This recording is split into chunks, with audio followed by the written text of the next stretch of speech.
السلام علیکم ورحمۃ اللہ وبرکاتہ۔ اللہ تعالیٰ نے اپنا تکوینی نظام بتانے کے لیے ایک ہے تشریعی نظام، ایک ہے تکوینی نظام۔ تشریعی نظام تو یہی ہے شریعت والا، کہ جو اللہ کا حکم ہے، جو بھی آپ کام کر رہے ہیں، آپ مالدار ہیں، غریب ہیں، جوان ہیں، بوڑھے ہیں، مرد ہیں، عورت ہیں، جو نبی نے آپ کو طریقہ بتایا آپ اس طریقے پر زندگی گزاریں اور اللہ کے یہاں سرخرو ہو جائیں۔ اور ایک ہے تکوینی نظام۔ تکوینی نظام دنیا میں بڑے عجیب عجیب واقعات ہوتے رہتے ہیں، کہیں ایکسیڈنٹ ہو جاتا ہے، کہیں کسی کو پیسہ مل جاتا ہے، تو یہ تکوینی نظام بھی اللہ کے تابع ہے۔ تو یہ امت کو سمجھانے کے لیے، مجھے اور آپ کو بتانے کے لیے اللہ نے موسیٰ علیہ السلام اور خضر علیہ السلام کی ملاقات کروائی، اور اس کا ذکر سورہ کہف میں 9 رکوع کے اندر بیان فرمایا۔ جب موسیٰ علیہ السلام پہنچے تو خضر علیہ السلام سے کہا میں آپ کے ساتھ کچھ وقت گزارنا چاہتا ہوں۔ حضرت نے کہا کہ صحیح ہے، لیکن شرط یہ ہے کہ آپ جو ہے نا وہ پوچھ پاچھ نہیں کریں گے، خاموشی سے چلیں گے۔ اور پھر خود ہی کہہ دیا آپ خاموش تو رہ نہیں سکتے، کیونکہ جس چیز کا آپ کو علم نہیں ہے تو آپ اس پر صبر بھی نہیں کر سکتے۔ ظاہر ہے واقعات بھی ایسے عجیب عجیب ہوئے، کشتی خراب، صحیح اچھی بھری کشتی خراب کر دی۔ ابھی ایک تکوینی اس کی وجہ تھی کہ وہ بادشاہ آگے تھا اور وہ صحیح کشتی کو غصب کر لیتا تھا، جو انسانوں کی سمجھ میں نہیں آ سکتا۔ تو پھر جناب ایک بچے کو قتل کر دیا۔ اب یہ شریعت کے اعتبار سے تو بہت بڑا گناہ کبیرہ ہو گیا، لیکن تکوینی نظام میں وہ بچہ اپنے ماں باپ کی گمراہی کا ذریعہ بنتا، خود بھی گمراہ ہوتا، تو اس سے حفاظت کے لیے کام کیا۔ پھر آگے تکوینی شرعی نظام میں پھر آگے چلے تو جناب وہ گاؤں والے بدتمیز تھے، انہوں نے کھانا پینا نہیں دیا، اور پھر بھی جناب عقل کا تقاضا تو یہ تھا کہ ان کی دیوار گر رہی ہے تو چھوڑ دو، لیکن جو ہے وہ انہوں نے اس دیوار کو صحیح کر دیا۔ تکوینی نظام یہ اللہ نے ہمیں آپ کو بتایا تھا کہ ہمارا آپ کا یقین اللہ کی ذات پر اور پختہ ہو، کہ جیسے تشریعی نظام اللہ کے تابع ہے، ایسے ہی تکوینی نظام بھی اللہ کے پابند، اللہ کے ہی تابع ہے، اور وہ بھی اللہ ہی کے حکم سے ہوتا ہے۔ ہماری عقلیں چھوٹی ہیں، لہذا ہم ان کی حکمتوں کو سمجھ نہیں سکتے۔ خضر علیہ السلام کو خضر اس لیے بولتے ہیں کہ جہاں پہ بھی وہ بیٹھتے ہیں وہ جگہ ہری بھری ہو جاتی ہے۔ خضر کا معنی ہے ہرا بھرا، سرسبز ہونا۔ ابھی خضر علیہ السلام زندہ ہیں یا مردہ؟ بعض احادیث سے پتہ چلتا ہے کہ زندہ ہیں، بعض احادیث سے پتہ چلتا ہے کہ ان کا انتقال ہو چکا ہے۔ تو لہذا کسی ایک طرف علماء کی حتمی رائے نہیں ہے، دونوں طرف کی احادیث ہیں۔ پھر سورہ کہف کے 11ویں رکوع میں سکندر ذوالقرنین کا ذکر کیا گیا۔ یہود نے جیسا کہ پوچھوایا تھا، اور کفار قریش نے یہ سوال کیا تھا یہود کے ذریعے سے، یہود سے پوچھ کے آپ علیہ السلام سے پوچھا، کہتے ہیں دنیا کے اندر 4 بڑے بڑے بادشاہ گزرے ہیں، جس میں 2 مسلمان بادشاہ ہیں اور 2 کافر بادشاہ ہیں۔ مسلمانوں میں تو ایک حضرت سلیمان علیہ السلام، دوسرے سکندر ذوالقرنین، اور کافر بادشاہوں میں ایک نمرود جو ابراہیم علیہ السلام کا مد مقابل تھا، اور دوسرا بخت نصر۔ تو اس نمرود کے بارے میں اللہ نے یہاں پہ تفصیلی جو ہے وہ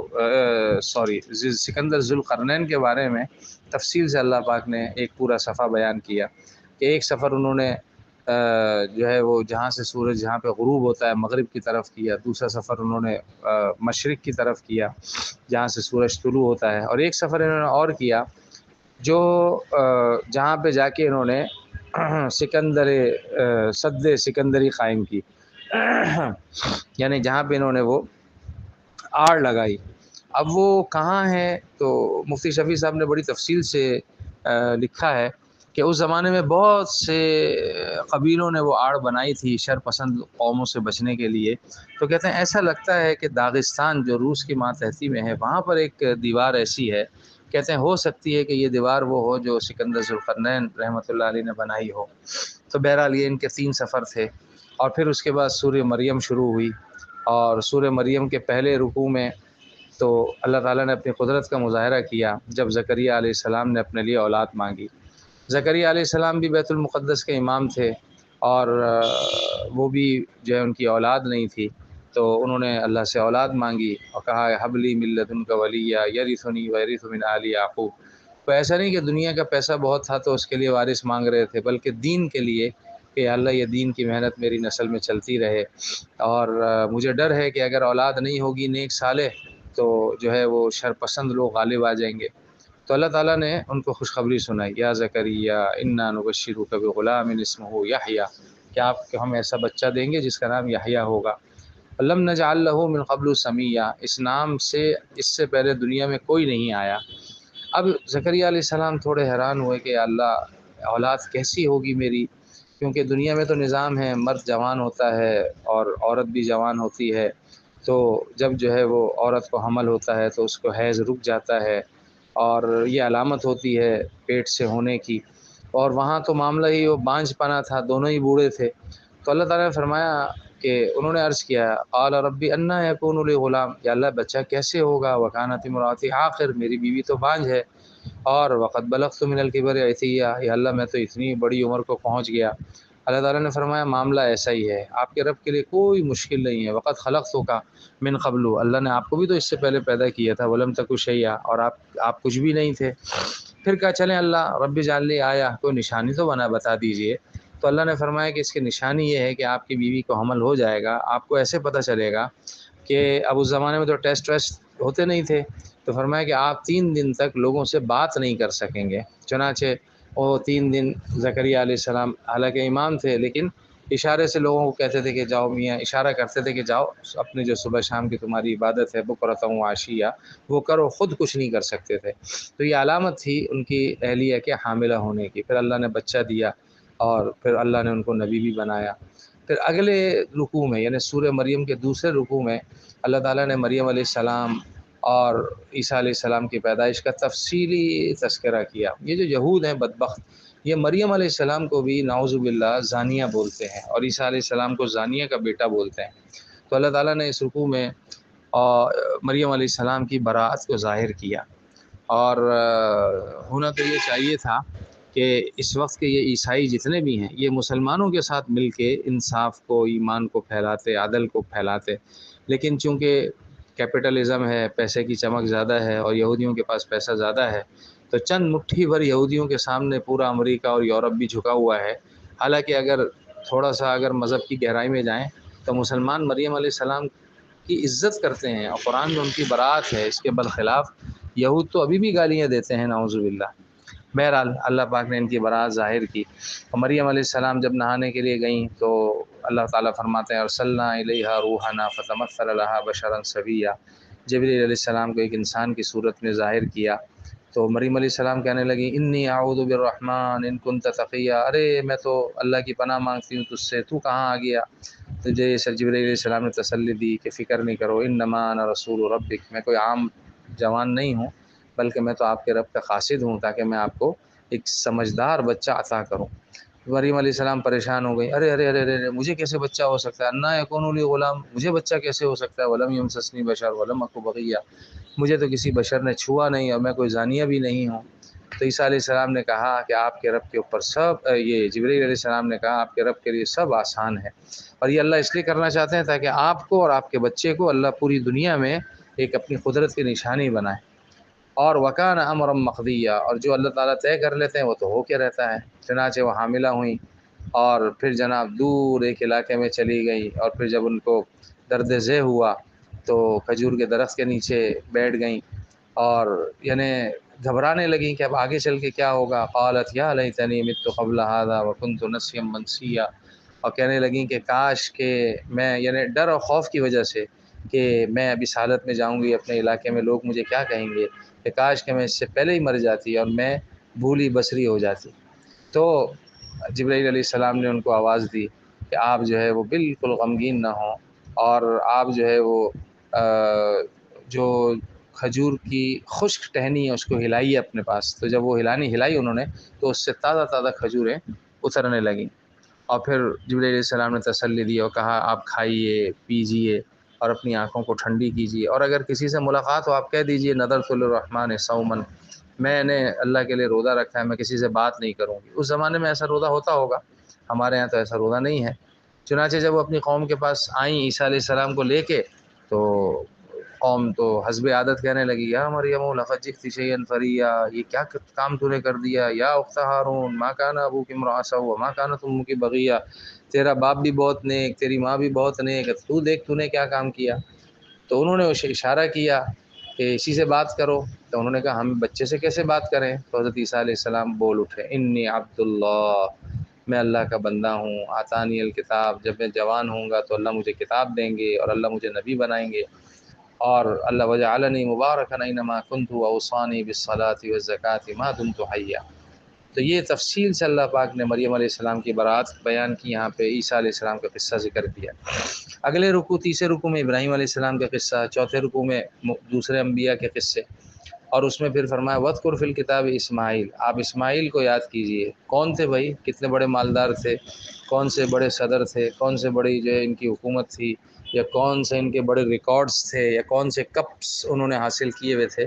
ان کے اندر ایک کوالٹی یہ تھی جو اللہ آج ہر مومن کے سے چاہتا ہے، وہ کیا ہے؟ اِنَّهُ كَانَ صَادِقَ الْوَعْدِ، سچے تھے، وعدے کا پورے کرنے والے تھے، جھوٹے نہیں تھے۔ تو اللہ آج ہم سے بھی چاہتا ہے کہ ہر مسلمان وعدے کا سچا ہو۔ پھر آگے چل کے اللہ نے ان سب نبیوں کا ذکر کر کے فرمایا کہ سب وہ تھے کہ جب ان کے سامنے اللہ کی آیتیں پڑھی جاتی تھیں تو وہ سجدے میں روتے ہوئے گر جاتے تھے۔ تو یہیں پر سجدہ بھی ہے،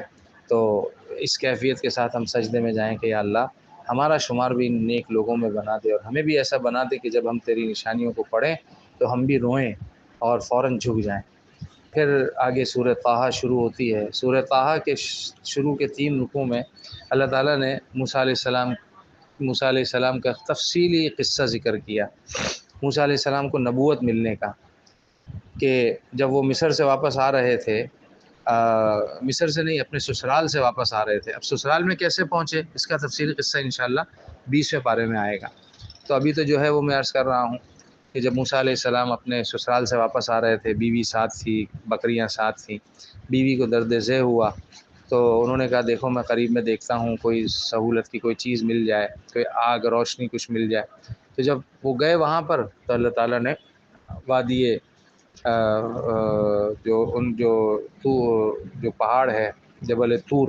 جب وہاں پر پہنچے تو اللہ تعالیٰ نے بلایا اور اللہ نے اپنا تعارف کرایا، اننی انا اللہ، میں اللہ ہوں، لا الہ الا انا، میرے سوا کوئی خدا نہیں، فاعبدنی واقم الصلاۃ لذکری۔ تو تھے تو بنی اسرائیلی، توحید کا تذکرہ تو ان کے کانوں میں تھا ہی، تو اللہ نے اپنا تعارف کرایا، میری عبادت کرو اور نماز کو میرے ذکر کے لیے قائم کرو، ان الساعۃ آتیہ، قیامت آنے والی ہے، اکاد اخفیہا، میں نے اس کو چھپا کے رکھا ہے، لتجزی کل نفس بما تسعی، تاکہ ہر نفس کو اس کے کیے کا بدلہ مل سکے۔ پھر اپنی نشانیاں دکھانے کے لیے اللہ نے موسیٰ علیہ السلام سے کہا کہ بھئی یہ تیرے ہاتھ میں کیا ہے؟ انہوں نے کہا حضرت یہ میری لاٹھی ہے جس پہ میں ٹیک بھی لگاتا ہوں، اور اس سے میں اپنے بکریوں کو بھی جو ہے وہ چلاتا ہوں، اور بھی بہت سارے فائدے ہیں۔ تو اللہ تعالیٰ نے فرمایا کہ اس کو زمین پہ ڈالو۔ جب موسیٰ علیہ السلام نے زمین پہ ڈالا تو وہ بڑا سانپ اژدہا بن گیا، حتیٰ کہ دوسری جگہ آتا ہے کہ موسیٰ علیہ السلام ڈر کے بھاگنے لگے، تو اللہ تعالیٰ نے فرمایا پکڑو اور ڈرو مت، ہم اس کو پھر اپنی پہلی حالت پہ کر دیں گے۔ ایک یہ نشانی اللہ نے دی۔ دوسری نشانی فرمایا کہ اپنا دایاں ہاتھ بائیں بغل میں ڈالو۔ چنانچہ جب موسیٰ علیہ السلام نے بائیں بغل میں ڈالا تو بالکل جو ہے وہ سفید ہو گیا بغیر کسی بیماری کے، تخرج بیضاء من غیر سوء آیۃ اخری، یہ دوسری نشانی اللہ پاک نے دی۔ اور پھر کہا جاؤ میں نے تمہیں نبی بنایا، فرعون کے پاس جاؤ اور فرعون کو راہ راست پر لاؤ، اذهب الی فرعون انہ طغی۔ تو پھر موسیٰ علیہ السلام نے یہاں دعا مانگی، یا اللہ میری، موسیٰ علیہ السلام کی زبان اٹکتی تھی، اس کی دو وجہ ہے، پھر کبھی عرض کروں گا، آج لمبا ہو جائے گا۔ تو موسیٰ علیہ السلام نے کہا یا اللہ واحلل عقدۃ من، بہت پیاری دعا جو سارے علماء پڑھتے ہیں، رب اشرح لی صدری، اے اللہ میرے سینے کو کھول دے، یسر لی امری، میرے معاملے کو آسان کر دے، واحلل عقدۃ من لسانی، میری زبان کی گرہ کو کھول دے، یفقہوا قولی، لوگ میری بات سمجھ لیں۔ ایک تو یہ اپنی زبان کی گرہ کو مانگا اللہ سے کہ وہ کھل جائے، اور دوسرا وجعل لی وزیرا من اہلی، میرے بھائی، میرے اہل میں سے میرے بھائی ہارون کو میرا وزیر بنا دے، تاکہ میری کمر مضبوط ہو جائے اور پھر میں اچھے طریقے سے ہم دونوں مل کے دعوت دیں۔ پھر یہاں پہ اللہ تعالیٰ نے اپنا احسان گنوایا۔ دوسرا رکوع بھی شروع ہو جاتا ہے کہ دیکھو جب تم چھوٹے تھے اور پھر ہم نے تمہیں کیسے فرعون سے بچایا، وہ کیسے بچایا، وہ پھر جو ہے وہ یعنی جو صورت ہم سب جانتے ہی ہیں کہ جب پیدا ہوئے تو فرعون بنی اسرائیل کے بچوں کو قتل کروا رہا تھا، تو پھر ان کی والدہ نے ڈر کی وجہ سے کہ کہیں کوئی پکڑ کے نہ لے جائے، ان کو ایک تخت میں، ایک صندوق میں ڈال کے اللہ کے نام پہ چلا دیا۔ اللہ نے اپنی قدرت سے وہ صندوق فرعون کے گھر میں پہنچا دیا، اور فرعون کی بیوی نے کہا کہ ہم اس کو پالیں گے۔ تو اللہ تعالیٰ نے فرمایا دیکھو کیسے جو ہے وہ میں نے تمہاری جو ہے وہ یہ دعائیں قبول کی اور تمہیں بچایا، چلو تمہاری یہ دعا بھی قبول ہے۔ اذهب انت واخوك بآیاتی ولا تنیا فی ذکری، چلو تم دونوں مل کر جاؤ اور میرے ذکر میں سستی نہ کرنا۔ اور یہاں پہ بھی اللہ تعالیٰ نے بڑی عجیب بات ان سے کہی، حالانکہ اللہ تعالیٰ کو پتہ تھا کہ فرعون بڑا بدبخت ہے اور کبھی ایمان نہیں لائے گا، لیکن پھر بھی کہا فقولا لہ قولا لینا، دیکھو نرمی سے بات کرنا۔ یہاں اللہ تعالیٰ نے دعوت والوں کو، چونکہ یہ امت، اللہ نے اس امت کو امت دعوت بنایا ہے۔ پچھلی والی جو امتیں تھیں وہ صرف نبی کی بات مانتی تھیں، دعوت نہیں دیتی تھیں، لیکن یہ امت چونکہ امت دعوت ہے تو اللہ نے دعوت کا طرز بتایا کہ قول لینا، نرمی لہجے میں، نرم لہجے میں سامنے والے سے بات کریں، لعلہ یتذکر و یخشی، شاید جو ہے وہ توبۃ اللہ کر لے، رجوع کر لے۔ بہرحال پھر یہ جناب، یہ بھی جو ہے وہ اس نے بدماشی دکھائی، اور پھر جب موسیٰ علیہ السلام نے اس کو نشانیاں دکھائیں، سانپ دکھایا اور ید بیضا دکھایا، تو یہ اپنے ذہن کے مطابق اس نے کہا تم تو جادوگر ہو، چلو ہم بھی اپنے جادوگروں کو جمع کریں گے۔ پھر جیسے مشہور قصہ ہے، سارے جادوگر جمع ہوئے، سب نے اپنی اپنی لکڑیاں اور رسیاں ڈالیں جو سانپ لگ رہی تھیں۔ اللہ تعالیٰ موسیٰ علیہ السلام بھی ڈر گئے کہ یہ تو کیسے پتہ چلے گا، غلبہ کیسے ہوگا میرا۔ اللہ نے فرمایا لا تخف، آپ پریشان نہ ہوں، انک انت الاعلی، آپ ہی جو ہے وہ غالب رہیں گے، اور آپ کے ہاتھ میں جو ہے وہ ڈالیں۔ چنانچہ موسیٰ علیہ السلام نے اپنی لاٹھی کو ڈالا، تلقف ما صنعوا، جو انہوں نے جادوگروں نے جادوگری کی تھی وہ سانپ ان سب کو کھا گیا۔ اب جادوگر سارے سجدے میں گر گئے، وہ سمجھ گئے کہ یہ تو جادوگری ہو ہی نہیں سکتی، کیونکہ وہ تو اس لائن کے آدمی تھے۔ انہوں نے کہا آمنا برب ہارون و موسیٰ۔ تو فرعون نے پھر بدماشی دکھائی، کہا کہ لگتا ہے تو تمہاری ملی بھگت ہے، انہ لکبیرکم الذی علمکم السحر، تو اس نے جادوگروں کو دھمکی دی اور کہا کہ دیکھو میں تمہارے ہاتھ پاؤں کاٹ دوں گا اور تمہیں کھجور کے تنوں میں تمہیں سولی دے دوں گا، پھر تمہیں پتہ چلے گا کون زیادہ سخت عذاب دینے والا ہے۔ تو جادوگروں نے کہا کہ کوئی بات نہیں، فقض ما انت قاض انما تقضی هذه الحیات الدنیا، تجھے جو کرنا ہے کر، تو صرف جو ہے وہ دنیا ہی میں ہمیں سزا عذاب دے سکتا ہے، ہم تو اپنے رب سے ڈرتے ہیں اور یہ چاہتے ہیں کہ لیغفر لنا خطایانا وما اکرہتنا علیہ من السحر، جو ہم نے کام کیا ہم اس سے توبہ چاہتے ہیں اور ہم چاہتے ہیں کہ وہ ہمیں معاف کر دے۔ تو یہ بڑا جادوگروں کا جو ہے وہ ایک کمال تھا کہ دن کے شروع میں آئے تھے تو کافر تھے، اور اسی دن کے آخر میں سارے کے سارے مسلمان ہو گئے موسیٰ علیہ السلام کا جو ہے وہ یہ دیکھ کے۔ پھر چوتھے اور پانچویں رکوع میں جو فرعون کے مرنے کے بعد پھر چوتھے رکوع میں بیان فرمایا کہ جناب یہ چلے، اور فرعون بھی ان کو پکڑنے کے لیے چلا تو راستہ بھول گئے، دریا کے سامنے کھڑے ہو گئے،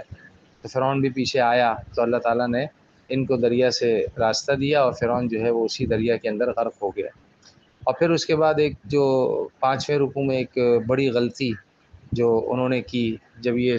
موسیٰ علیہ السلام نے اپنی قوم سے کہا کہ اچھا تم یہاں ٹھہرو، جب فرعون مر گیا اور یہ آرام سے رہنے لگے تو موسیٰ علیہ السلام نے کہا اچھا میں جو ہے وہ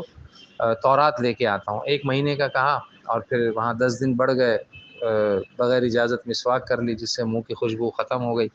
اور پھر جو ہے وہ اللہ تعالیٰ نے کہا 10 دن کے روزے اور رکھو، اور جب تورات ملی اور واپس آئے تو دیکھا یہاں تو سامری نے اپنا کھیل کھیلا ہوا تھا، اور سامری بھی ویسے ہی پیدا ہوا تھا اسی زمانے میں، تو اس کی ماں نے بھی چھپا ڈر کی وجہ سے اس کو ایک غار کے اندر چھوڑ دیا تھا۔ تو جبرائیل علیہ السلام آتے تھے اور ایک انگلی سے پانی، دوسری انگلی سے شہد، تیسری انگلی سے دودھ اس کو چسواتے تھے، اور یہ جبرائیل علیہ السلام سے اس کی کچھ مناسبت تھی۔ تو جب جبرائیل علیہ السلام عذاب دینے آئے تو جبرائیل علیہ السلام کے گھوڑے کے سموں میں اللہ نے ایک طاقت رکھی تھی کہ اس میں حیات پیدا ہو جاتی تھی، تو یہ تو جانتا تھا، تو اس نے جلدی سے تھیلے کے اندر وہ مٹی بھری، اور پھر جب ایک اس نے بچھڑا بنایا اور تو اس بچھڑے کے منہ میں وہ مٹی ڈال دی، تو بچھڑا وہ میں بھاں بھیں بھیں بھیں کرنے لگا، جس سے لوگ جو ہے وہ کچھ لوگ اس کی طرف مائل ہو گئے۔ لوگوں کو تو بس یہی چاہیے ہوتا ہے، عوام تو عوام ہوتی ہے بیچاری، وہ تو تحقیق نہیں کرتی، بس ذرا کسی نے کوئی جو ہے وہ شعبدے بازی دکھائی تو لوگ جو ہے وہ اس کے اثر آ جاتے ہیں۔ تو عیسیٰ علیہ السلام بڑے ناراض ہوئے اور پھر اللہ پاک نے اس کو بڑی عجیب سزا دی، اور وہ سزا یہ تھی کہ جو اس کو چھوتا تھا یا یہ کسی کو غلطی سے چھو لیتا تھا تو دونوں کو بخار ہو جاتا تھا۔ تو شروع میں یہ شہر میں رہتا تھا، پھر جناب تنگ آ گیا کیونکہ شہر میں تو ظاہر ہے ٹکراؤ تو ہوتا رہتا ہے، پھر یہ گاؤں چلا گیا، وہاں بھی کچھ نہ کچھ ہو جاتا تھا، پھر یہ جنگل بیابان میں چلا گیا، اور دور سے کوئی آدمی اس کو نظر آتا تھا تو یہ وہاں سے کتے کی طرح چلاتا تھا کہ نہیں بھائی نہیں، مجھے نہیں چھونا، پھر کتے کی طرح یہ اللہ نے سزا اس کو دی۔ تو جیسے قال فاذهب فإن لك في الحياة أن تقول لا مساس، کہ دنیا میں تو تیری سزا یہ ہے کہ تو کتے کی طرح چیختا رہے، لامساس لامساس، دور سے لوگوں کو یہ بولتا تھا۔ تو اس میں اللہ پاک نے ہمیں یہ سمجھایا کہ ہمارے لیے سمجھنے کی چیز یہ ہے کہ تمہارا رب سزا دینے میں پولیس کے اور فوج کے اور ہتھکڑیوں کے محتاج نہیں ہے، بلکہ اللہ تو سزا دے تو اللہ تو عجیب عجیب سزائیں دے سکتا ہے۔ اور چنانچہ آج بھی بہت سے لوگ ہمارے ملکوں کے اندر قابض ہیں، ہمارے ساتھ ناجائز کر رہے ہیں، تو اس کا مطلب یہ نہیں ہے کہ وہ سزا سے مبرہ ہیں، بلکہ اللہ ان کو ان کے حساب سے وہ جو ہے سزا دے رہا ہے۔ اس سے تم کبھی پریشان نہ ہو، بس تم اپنے اعمال میں لگو کہ کہیں ہم سے تو کوئی غلطی نہیں ہو رہی۔ یہ جو ہے وہ اللہ پاک نے اس چیز کو بیان کیا۔ اور پھر جو ہے وہ آخری رکوع کے اندر گاہے بگاہے اللہ پاک نے اپنے نبی کو لا تمدن عینیک الی ما متعنا به ازواجا منهم زہرۃ الحیات الدنیا لنفتنهم فیہ ورزق ربک خیر وابقی، کہ خبردار آپ دنیا والے لوگوں کو بالکل مت دیکھیں جن کو ہم نے دنیا کی قسم قسم کی چیزیں دی ہوئی ہیں۔ ہم نے تو ان کو اس لیے دیا لنفتنهم فیہ، تاکہ ہم آزمائیں کہ یہ پیسہ اپنی خواہشات پہ لگاتے ہیں، برج الخلیفہ بناتے ہیں یا غریبوں کی مدد کرتے ہیں، اور یہ جہاد کرتے ہیں یا اپنے خواہشات پورے کرنے میں بس جو ہے وہ لگے ہوئے ہیں، اور یہ جو ہے اپنی گاڑیاں اور جہاز اور اپنے جو زرق یعنی مہنگے مہنگے کپڑے اور مہنگے مہنگے پرفیوم، انہوں نے یہ پیسہ ہم نے تو اس لیے دیا تھا ورزق ربک خیر وابقی، اور آپ کا رب کا جو رزق ہے، جو آپ کو جو تھوڑا دنیا میں ملتا ہے اور اکثر آخرت میں ملے گا، وہ ہمیشہ رہنے والا ہے۔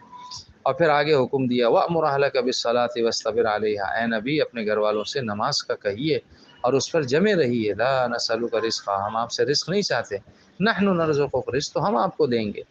تو یہ ہمیں نصیحت ہے کہ ہم اپنے کام میں لگے رہیں۔ آج ہماری ایک بہت بڑی غلطی ہے کہ ہماری نگاہیں دنیا والوں کو دیکھتی ہیں، للچاتی ہیں، اور ان کے کافروں کو جو اللہ نے نعمتیں دی ہوئی ہیں وہ کہ دیکھو جی فلانے کا گھر کیسا ہے، فلانے کی گاڑی کیسی ہے، فلانے کا ملک کیسا ہے، اور کیسا جو ہے وہ سسٹمیٹک ہے، اور جناب کیسا جناب وہ ترقی کر رہے ہیں۔ اصل میں اگر قرآنی نظر سے دیکھیں تو یہ کوئی ترقی نہیں ہے، بلکہ یہ سب آزمائش ہے۔ اللہ تعالیٰ ہمیں اپنی آنکھوں کو ان سے بچانے کی توفیق عطا فرمائے، اور ہمیں اپنے اعمال کے اندر ترقی کرنے کی توفیق عطا فرمائے۔